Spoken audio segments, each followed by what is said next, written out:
Bonjour à tous et bienvenue dans ce nouvel épisode d'Autofocus. Aujourd'hui, je vais shooter avec ce petit cadeau que j'ai eu. C'est une cliente qui sait que je suis passionné de photos et qui avait ça dans son placard depuis des années. Et du coup, j'ai donc décidé de le tester aujourd'hui. Donc, c'est un Kodak Retina 2C. C'est un très très bel objet. Vous voyez, l'objectif se livre ici. C'est un objectif 50 mm f2.8. Je vais tester ça aujourd'hui et j'ai décidé donc de mettre dedans une petite Kodak Color Plus 200. Voilà, allez, c'est parti, on se retrouve sur le terrain. Alors voilà, donc là je me trouve dans un parc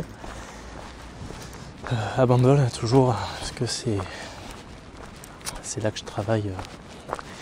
Donc je profite dans un très joli coin où je peux faire quand même de belles balades assez régulièrement. Alors, je me suis arrêté devant ce parc parce que j'étais assez inspiré et je ne sais pas du tout ce que ça va donner avec ce petit Retina sur lequel j'ai évidemment mis la GoPro. Il y a 60 technologies réunies en un seul, avec la GoPro et le Kodak Retina. C'est assez marrant.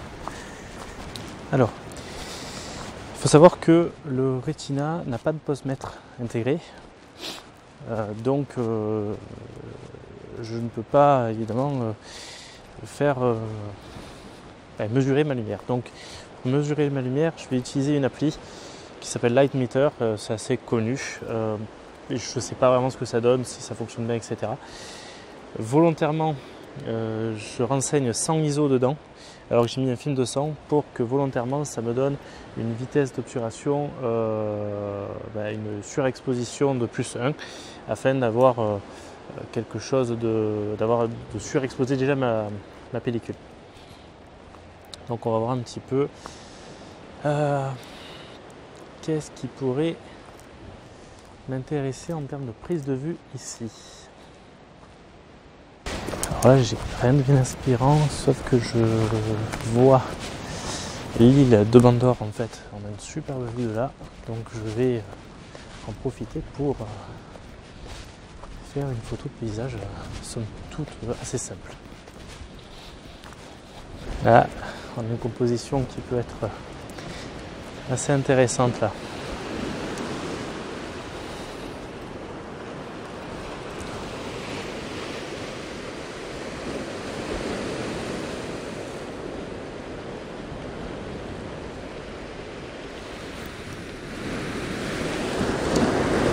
Bon allez, je vais mesurer la lumière. On va voir un peu. Oula, il va falloir que je ferme.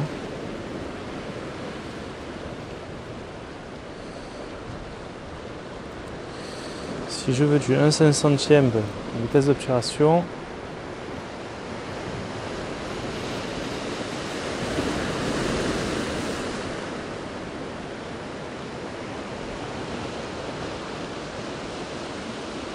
en gros, il me dit f5.6 juste pour avoir le bas, donc toute la partie qui est à l'ombre, et f8 si je veux avoir une partie, la partie qui est tout au bout là, que vous voyez là, f8 si je veux avoir logiquement une bonne exposition, et sinon f11 si je veux exposer pour le ciel.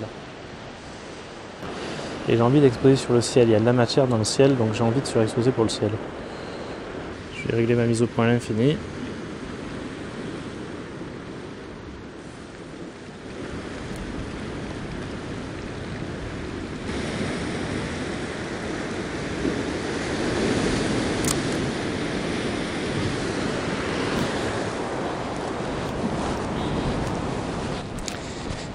Alors, c'est seulement la deuxième fois que je shoote avec une visée télémétrique. C'est assez perturbant. Alors, quand on est en photo de paysage, ça va. Mais quand on est genre en photo de rue ou autre, c'est un peu perturbant au début. Ça fait quelques années que je bosse ici, je connaissais pas du tout ce coin. C'est super sympa, je viens de découvrir, il y a un petit chemin là qu'on va prendre.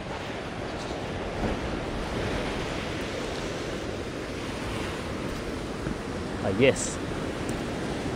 Ah j'aime bien là, ça vient taper, regardez là comme c'est...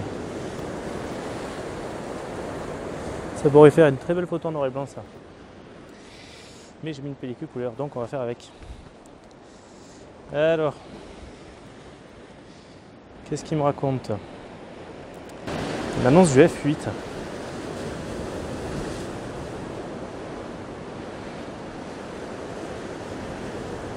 Ça me paraît pas assez surexposé moi. Bon, on va voir. Hein.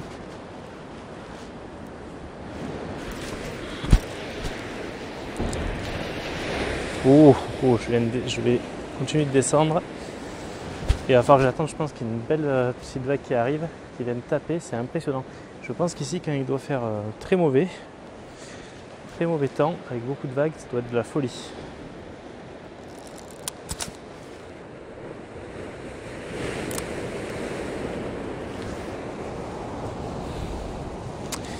Je vais prendre un risque, sans la visée télémétrique, mais enfin sans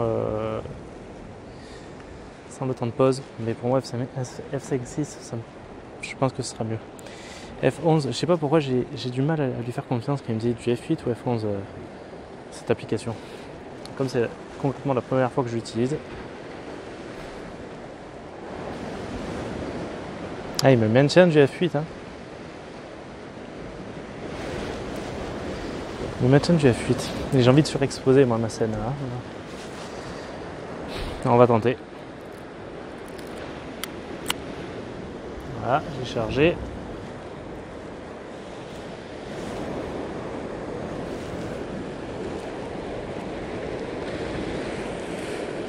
Et je vais me rapprocher.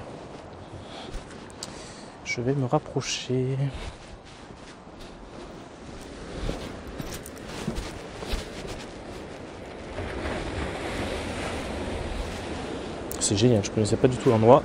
C'est super top.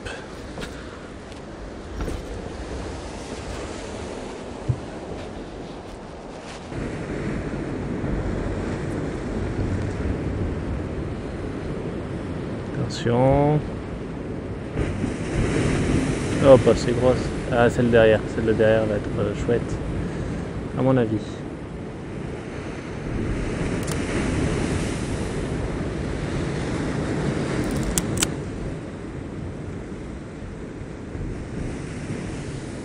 Et je vais un peu braqueter très légèrement. Je vais maintenant me mettre à la fuite.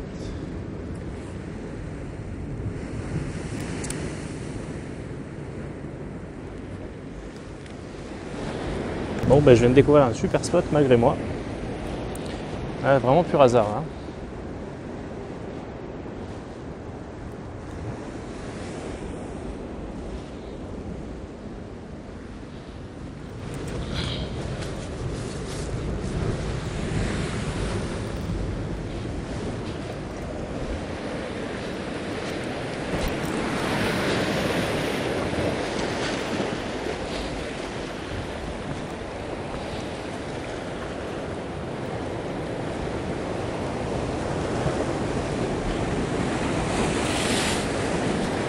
Et on va prendre un peu de risque, on va aller se mettre au cœur.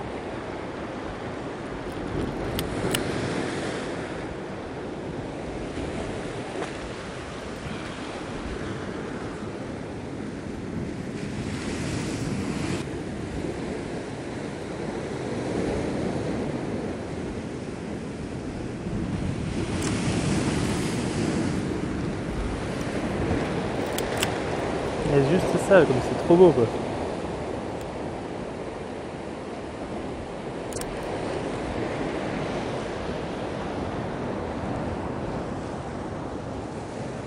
Il y a une espèce de chaos qui se forme que j'adore.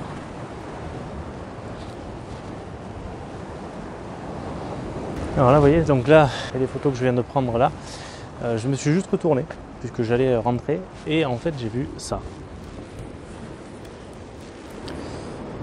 Et je crois que vous n'imaginez pas les idées que ça me donne. Je trouve ça juste beau. les pierres comme ça qui ont été travaillées par la mer et tout ça, je trouve ça juste magnifique. Et alors, donc on va voir qu'est-ce qu'il me propose en termes de vitesse. Donc là pareil, je fais ma mesure. Alors a priori, pour une vitesse de 1/500e à 100 ISO, il me propose du 5.6. Je suis pas convaincu quand même. On verra bien.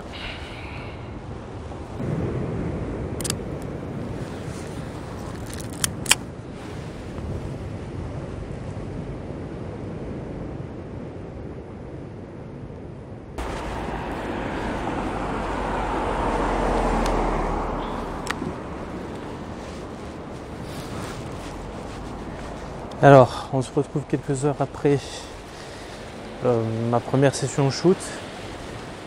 Le soleil est en train de se coucher. Je suis à La Ciotat, je suis revenu à La Ciotat. Et là, on a un soleil donc, qui est vraiment rasant. Avec tout commence à prendre des couleurs orangées. Ça va pas durer longtemps. Donc, on va voir un peu ce qu'on peut faire, photographiquement parlant, toujours avec le petit Retina 2. Et je vais pas trop m'approcher parce que je vais faire tremper dans pas longtemps. On va le laisser choisir la vitesse. Admettons là, j'ai envie de prendre un paysage, d'être à F8. Qu'est-ce qu'il me propose? Et là on est bien descendu à un 30e de seconde, alors c'est pas grave. Normalement pour un paysage, c'est du F8. Du F8, et moi je m'en fous, je vais là pour être bien il faut que je me mette à au moins de 8. Attendez, je vais me mettre un peu comme ça parce que là sinon vous n'allez pas m'entendre. Et de 8 1 250e de seconde, donc ça je peux le faire. Allez, c'est parti.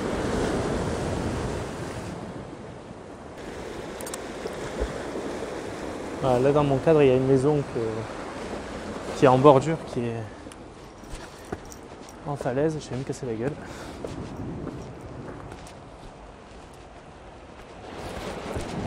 Que je trouve là encore assez intéressant. Allez.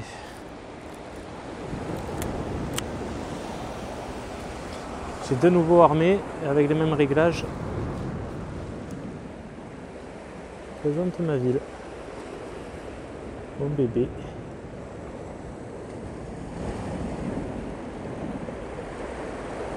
Un cadrage comme ça me paraît pas mal.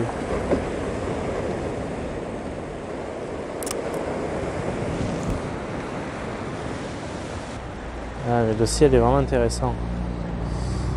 Donc on va un peu fermer. Qu'est-ce qu'il me propose si j'ai F4? F4 à 1/500e pour avoir une expo sur le ciel. Donc on va avoir les ombres qui vont être assez bouchées, pour pas dire complètement bouchées. Donc je vais un peu braqueter. Ce que je vais faire, c'est que je vais faire deux photos. Je vais en faire une à 1 250 de seconde et un à 500e. Donc on va commencer par celle à 1 500e. Je suis bien F4, c'est bon. J'ai un ciel qui me plaît là.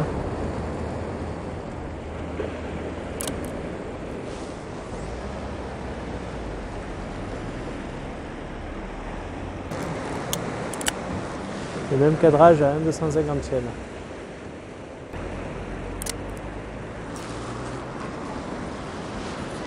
J'adore la présence du ciel. Là